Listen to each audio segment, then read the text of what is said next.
I didn't expect humiliation to arrive like a calendar reminder. The subject line didn't even try to hide it. Gala attendance. Final confirmations.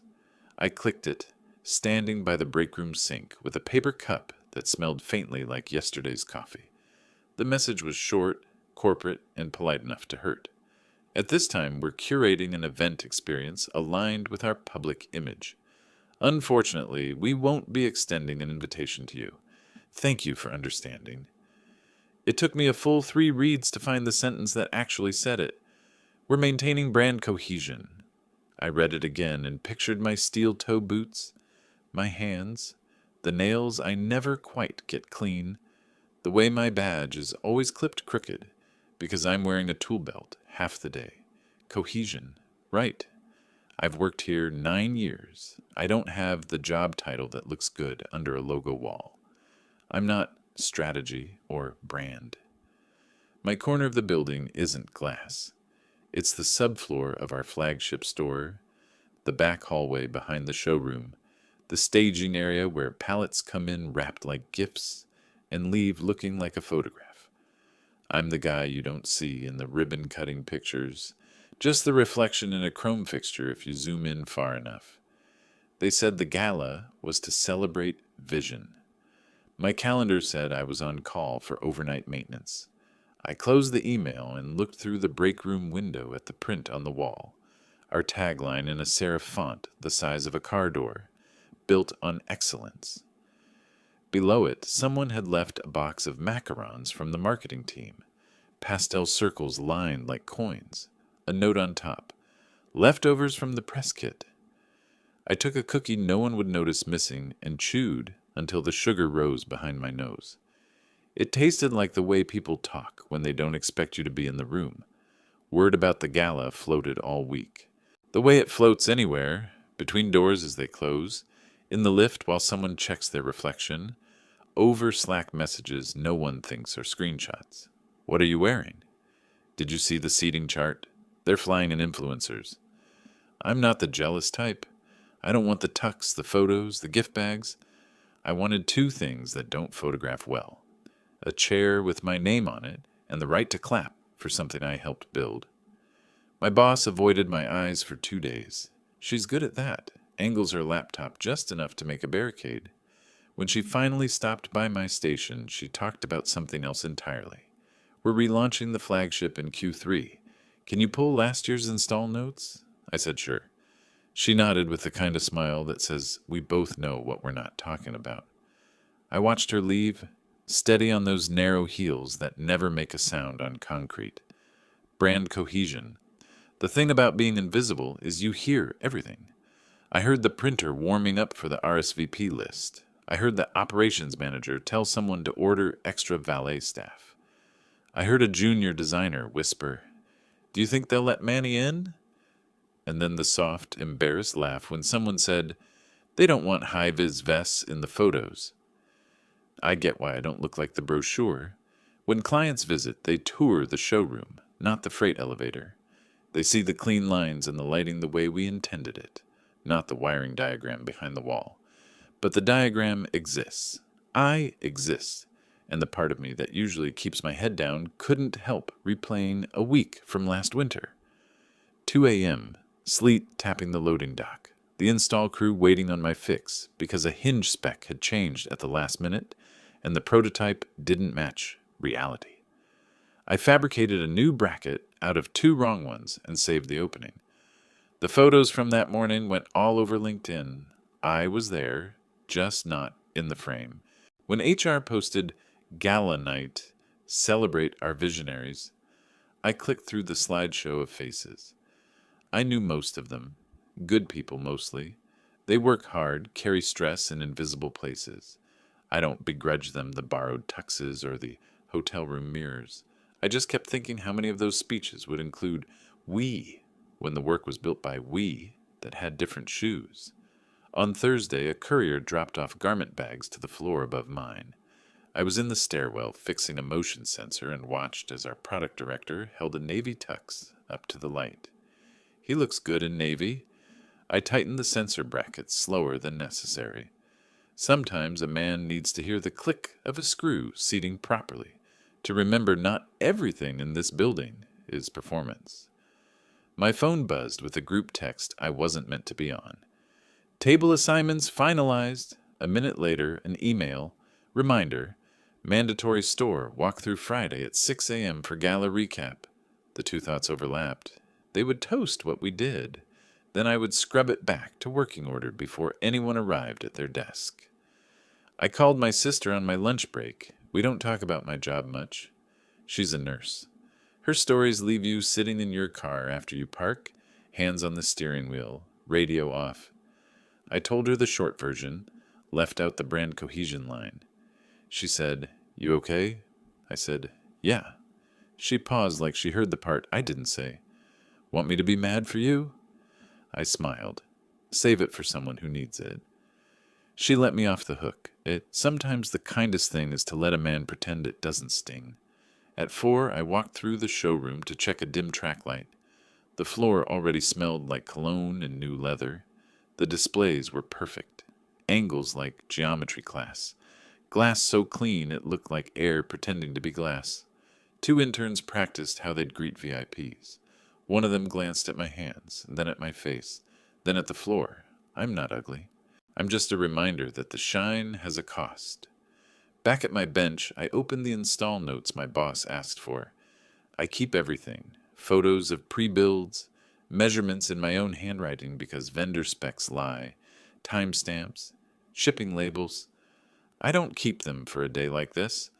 I keep them because things break and people forget. But looking at the folder tree, I could see the outline of something I'd never intended to draw. Around 6, the first black cars showed up outside. You can tell by the sound, a kind of hush engines make when there's nothing left to prove. I watched through the loading dock door as the lobby filled with rented confidence. Laughing, shoulders back, phones out, everyone choreographed. Someone from PR brushed past me on the way to the alley. "Can we stash these boxes in here?" she asked. I held the door. "Sure." She didn't notice the emails still open on my screen. Around 7, I shut my laptop, washed my hands with the gritty soap that never quite does the trick, and sat on a crate. I thought about showing up anyway, walking in with my badge and my boots, daring them to tell me to leave. I pictured security glancing at each other, a manager stepping in with the world's most apologetic smile, the kind that kills you without a mark. I stayed where I was. There's a kind of quiet that happens in a building when the pretty part is busy. It hums. The air handlers, the elevators, the timer switches that tick to themselves like crickets. I sat in that hum and let the email roll around in my head until it smoothed into something less sharp. Not forgiveness. Not yet. Just a place to put it. By 8:30, my phone lit up with photos. Co-workers in tuxes, the awards wall, the flower installation I'd hidden anchors for behind the plaster. "You there?" Someone texted. I typed "on call" and put the phone face down. It buzzed a few more times and then gave up. When the live stream link hit my inbox, I almost deleted it. I clicked it instead. The camera cut between chandeliers and smiles. There was a step and repeat. There were words like legacy, journey, storytelling. We do make nice things. The main stage looked like the inside of a champagne bottle. Warm gold, precise. My boss took the podium in a black dress that made her look invincible. She smiled the smile I know from meeting rooms and made it bigger. "Tonight is about vision," she said, and the crowd murmured like they'd rehearsed the sound. "It's about the people who represent who we are." I watched from a folding chair under a buzzing light. Somewhere above me in a room I could have wired blindfolded. Someone lifted a glass and said my company's name like a spell. Down here, the dishwasher cycled, and a pump clicked on behind the wall. I don't belong in photos. I belong in the parts that keep the photos from falling off the wall. I thought staying quiet was the professional thing to do. I was wrong. The morning after the gala, the building smelled like perfume and hangovers. Someone had left their event pass on the reception desk. Gold lettering, lanyard still warm from a night that wasn't meant for people like me. I picked it up to toss it in the trash and saw the embossed slogan again. "We are the brand." Right. They came in late, one by one. You could hear it. Heels hesitant on tile, laughter too bright, the practiced tone of people pretending they didn't just spend the night drinking corporate champagne. Someone had moved the Employee of the Year trophy to the lobby shelf. It caught the morning light. Beneath it, a printed nameplate. Clara Whitman, Director of Brand Strategy. My boss. I didn't congratulate her. She didn't expect me to. She came by my workspace with her sunglasses still on, holding a coffee like it owed her something. "You'll handle the cleanup from last night?" she asked, nodding toward the showroom. "Confetti, props, any trash backstage? Maintenance will help?" "Sure," I said. She didn't look up from her phone when she added, "We want the place spotless for Monday's press visit." No, thank you. No, how was your weekend? When she left, the air around me went still, like even the vents were waiting for something. I started picking up what they'd left behind. Empty flutes, crumpled napkins with lipstick stains, a stray heel protector under the catering table.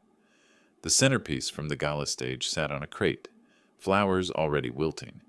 Someone had printed a banner with a phrase in bold white font: "Our vision, our future, our people." I stared at it for a long time. The people who built that vision were clocking in now, downstairs, carrying boxes of raw materials and cleaning up glitter. While I was sweeping near the back entrance, my phone buzzed. Group chat. Photos from last night. One of them, Clara in a black dress holding the trophy. The caption read, "To the woman who built the brand." I laughed, quietly to myself. She didn't build it. She just made sure no one could see who did. By noon, I'd finished clearing the stage and started checking the wiring for the showroom lighting. The streaming setup they'd used was still connected to the internal network. The laptop was open mid-upload to the company drive. Out of habit, I clicked play. The video loaded, Clara on stage. She was thanking the creative visionaries who brought our new campaign to life. I knew the campaign she meant, the sustainability project that saved the company a 7-figure penalty, the one I had designed and built from scratch when the prototype system failed last quarter. She called it her team's innovation. My fingers froze on the trackpad. In the corner of the video, I saw something else. A close-up of the LED panel I'd custom-wired 2 nights before the gala. My initials, scratched faintly into the metal edge, visible under the stage lights. It was like the universe's own signature, the truth, hiding in plain sight. I didn't get angry. Anger's too easy. I just sat there, watching her collect applause for something that came from the calluses on my own hands. Watching a room full of people toast to a lie because it sparkled better than the truth. And then something clicked. In the background of that live feed, I saw the company's internal comment. Thread light up. Employees congratulating her, executives tagging each other, hashtags like on leadership goals. All I could think about was the spreadsheet in my folder. Timestamps, drafts, CAD designs, build approvals. Proof. Quiet, undeniable proof. I minimized the video and opened my personal drive. Every file was there. Every message. Every 3 a.m. update she'd ignored until it was time to take credit. For years, I'd saved everything because I'm paranoid about losing work. Turns out, paranoia has a purpose. I looked at the live chat again, the comments full of praise, the clips already being reshared. That's when the idea came. Small at first, like a spark that doesn't know it's about to become a fire. If she wanted the world to see her version of the brand, fine. I'd show them what built it. Not out of revenge, out of accuracy. That night, I stayed late again. Everyone else was out celebrating at the after-party. Even the interns who couldn't spell vision statement were at some rooftop bar taking selfies. I sat alone under the hum of the showroom lights, uploading my own files to the shared archive. Not to social media, not to the press, to the company server. Internal, traceable, impossible to delete without leaving a mark. I attached one image, the early sketch of the project, dated, time-stamped, bearing my name in the metadata. Then the work logs, the prototype blueprints, the final test report signed off under my account. I didn't write a caption, didn't need to. At the bottom, I added one line of text. For the record, integrity is part of the brand too. Then I hit publish. The file went live across the internal network at 11:47 p.m. I went home, slept like I hadn't in weeks. When I got to work the next morning, the building was different. You could feel it. The way voices dropped when I walked in, the sudden quiet when screens refreshed.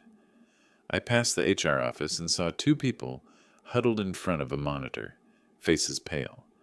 By the time I reached my bench, my inbox was full. Not from management, from coworkers. Dude, that post? Respect? About time someone said it. I didn't reply. Then my phone vibrated again. Unknown number. Internal extension. Mr. Hayes, a voice said, tight and brittle. The executive board would like to see you at 10. I stared at the clock. It was 9:52. I wiped my hands on a rag, straightened my badge, and started walking. But that was just the beginning. When I walked into the boardroom, the air was colder than usual. That kind of sterile chill that comes from too many suits and not enough oxygen. 10 people sat around the table, eyes fixed on me like I was a problem someone forgot to schedule a meeting about months ago. Clara was there, too. Her trophy gleamed on the side cabinet, as if she'd brought it for moral support. Mr. Hayes, said the VP of Operations, folding his hands, we're here to discuss a breach of internal communication policy. Is that what we're calling honesty now? I said. A few people shifted uncomfortably. The HR director cleared her throat. The materials you posted on the company intranet were unauthorized. They were accurate. Clara finally spoke. Her tone had the smooth calm of someone who thinks she's already won. You took confidential files and published them without permission. That's theft of intellectual property. I met her gaze. I built that property. She smiled. Small, practiced. With company resources. On company time. Right, I said. And you took credit for it at a company event. On my time. Silence. The VP leaned forward.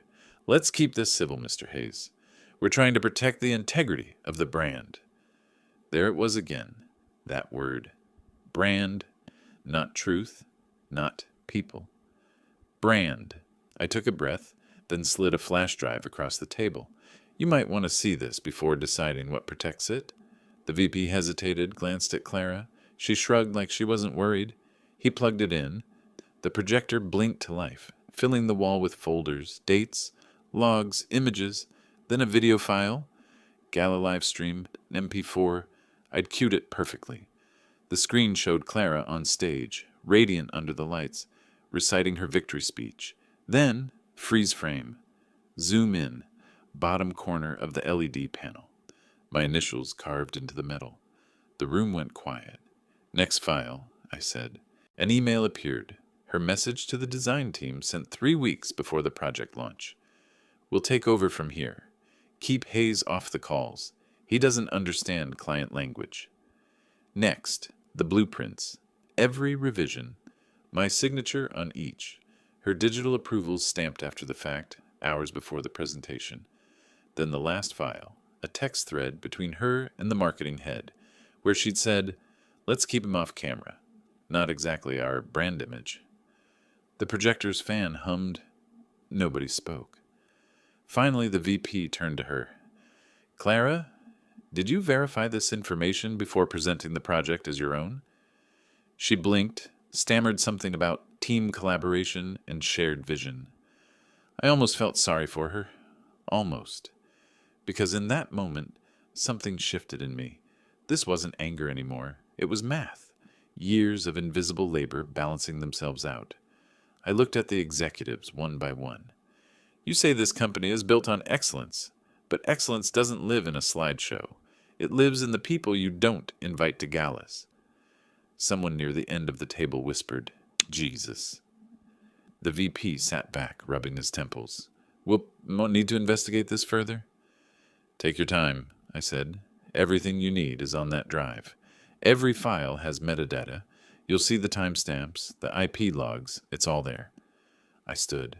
And for the record, I didn't leak it to the press. Yet. That got their attention. Mr. Hayes, the HR director said quickly, let's not escalate. I smiled. Then maybe start de-escalating the hypocrisy. I walked out before they could find their words. Back downstairs, the air smelled like fresh paint. Someone from facilities was scrubbing the last of the Gala glitter from the floor. It felt poetic. Them cleaning up the party while the truth cleaned up upstairs. By the end of the day, half the company had seen the files. You could tell who had. They either avoided eye contact or gave me a silent nod in passing. Then around 6, Clara's office door slammed. She stormed out, trophy in hand, tears streaking the foundation that last night had looked like armor. She didn't look at me, but her voice carried, "You ruined everything." I didn't answer. I just watched her leave the building she'd tried to own. As the door swung shut behind her, my phone buzzed with an email from the VP. Subject, administrative leave, with pay, pending review. I laughed out loud. Leave with pay. The universal corporate way of saying, we don't know whether to fire you or promote you. I grabbed my jacket and stepped out into the parking lot. The evening sky was orange and low. For the first time in months, I didn't feel small walking to my truck. They thought I'd just take it. They thought wrong. And somewhere deep down, I knew. This wasn't the end of it. Not yet. Because when a company starts pretending it's a brand instead of a group of people, someone has to remind them who built it. They wanted a show. I was about to give them one. 3 days later, the brand was on fire. Not literally, but close enough. The news hadn't leaked to the press. Not yet. But inside the company walls, it was everywhere. The internal chat channels that used to be all emojis and team updates were now graveyards of deleted messages. Every executive suddenly had out of office on their status. HR was holding confidential sessions that everyone knew were about Clara. And me? I was home, on paid leave, fixing the squeak in my back door, drinking black coffee from a chipped mug. The kind of silence that used to feel like punishment now felt like peace. But then the phone rang. Mr. Hayes, the VP's assistant, said. Her voice was different now. Respectful. Careful. The board has reached a decision. They'd like to meet with you tomorrow morning, in person. When I arrived, the receptionist, the same one who never remembered my name, smiled like she was greeting an investor. Good morning, Mr. Hayes. They're expecting you. The elevator ride up was slow, deliberate, like the building was holding its breath. When the doors opened, I saw Clara's nameplate already gone from her office. The glass door stood half open, her shelves empty. The trophy was gone too. Inside the boardroom, the VP stood to greet me. He didn't sit until I did. That was new. Mr. Hayes, he began, we've concluded our review. I said nothing. Let him talk. He adjusted his cufflinks, buying time. It's clear that you were the primary developer of the project. The documentation was extensive. Extensive, I repeated. He nodded. We've also recognized a breakdown in management oversight that allowed for misattribution of credit. As of today, Ms. Whitman's employment has been terminated. I didn't flinch, didn't gloat, just waited. He continued. The board wants to make this right. We're promoting you to senior project lead. You'll have your own team, full autonomy, and we'd like you to represent us at next quarter's global showcase in New York. That word, represent, hung in the air like smoke. I leaned back. You want me to be the brand now? He smiled cautiously. We want you to be the face of what the brand stands for. I thought about the gala, about the lights, the speeches, the glasses raised to people who'd never held a wrench or stayed late past midnight to make sure something worked. I thought about Clara, about every time she called my work execution instead of creation, and I thought about what I really wanted. I'll accept the promotion, I said, but I don't want to be on stage. I want the team that never gets invited to galas, the ones who build, repair, test, and stay after everyone's gone. Give them the raise. Give them the recognition. They're the brand. The VP hesitated, then nodded slowly. That's reasonable. When I left the building, the receptionist called after me. Congratulations! I didn't answer. Outside, the city was humming. Cars, chatter, sunlight reflecting off glass towers that looked like they were built on air. But I knew better. I'd seen what held them up.